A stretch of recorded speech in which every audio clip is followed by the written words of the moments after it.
name's Sebastian, and I want to propose a new path to citizenship to stop undermining immigrants and what they do for our economy, to help stop the exploitation of immigrants, and to stop a horrible trend that says immigrants are criminals and rapists. Immigrant integration is a cardinal principle of our American democracy. From the earliest days of the Republic, we have generally welcomed immigrants and encouraged them to become citizens in as short a period of time as possible. According to Nicholas V.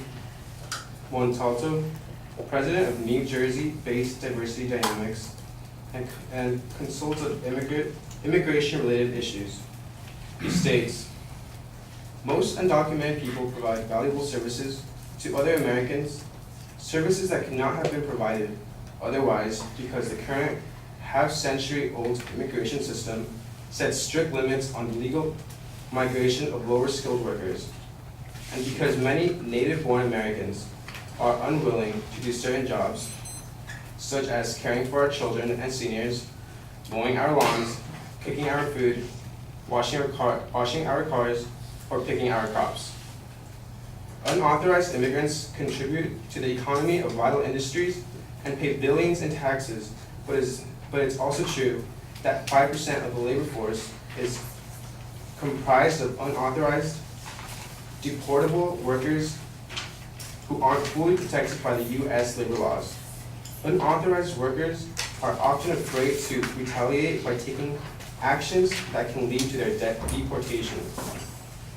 This gives employers extraordinary power to exploit and underpay them. When the immigrants' wages are suppressed, so are the wages of the U.S. workers competing for similar jobs. According to Dan Costa from the New York Times, a landmark study found that 37% of unauthorized immigrant workers were victims of minimum wage violations. An astounding 84% who worked full-time were not paid time and a half for overtime when they worked more than 40 hours a week.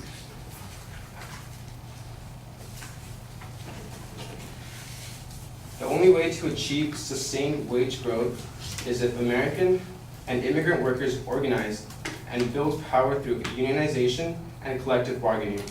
Congress could help native-born American workers by passing a legislative immigration reform package that legalizes all unauthorized immigrants and provides them a path to citizenship that would allow immigrants to assert their rights, thus raising standards for everyone. Many times, immigrants are stereotyped as criminals. However, that is not so. Actually, according to immigrationimpact.com, high rates of immigration are associated with lower crime rates, and immigrants are less likely to commit serious crimes or be behind bars than a native-born. This holds true for both legal immigrants and the unauthorized, regardless of their country of origin or level of education. In other words, the overwhelming majority of immigrants are not criminals by any commonly accepted definition of the term.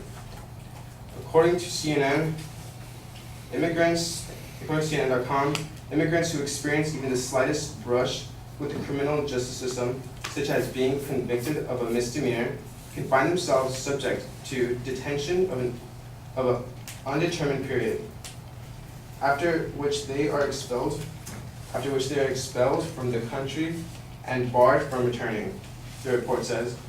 In other words, for years the government has been redefining what it means to be a criminal alien, using increasingly stringent definitions and standards of criminality that do not apply to the U.S. citizen.